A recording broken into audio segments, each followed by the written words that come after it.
Hi hello welcome back to our channel అమ్మ చేతిలో మనవరు వంట. ఈరోజు నా రెసిపీ వచ్చేసి మటన్ చేస్తున్నా. ముందు కుక్కర్ పెట్టుకొని ఆయిల్ వేసుకొని వేడైన తర్వాత ఉల్లిపాయ పచ్చిమిర్చి కరివేపాకు వేసుకొని వేయించుకోవాలి. తర్వాత కొంచెం పసుపు వేసుకొని వేయించుకోవాలి.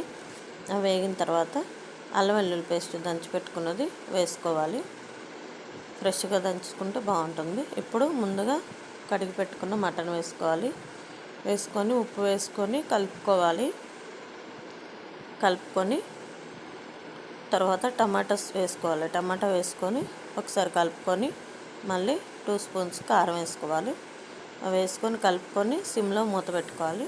ఇలా ఉడుకుతున్నప్పుడు ధనియా పౌడర్, గరం మసాలా, కొంచెం సాల్ట్, కొబ్బరి వేసుకొని కలుపుకోవాలి. కలుపుకొని ఇప్పుడు ఎక్కువ వాటర్ పోసుకొని మూత పెట్టుకోవాలి. కుక్కర్ విజిల్ వేస్తే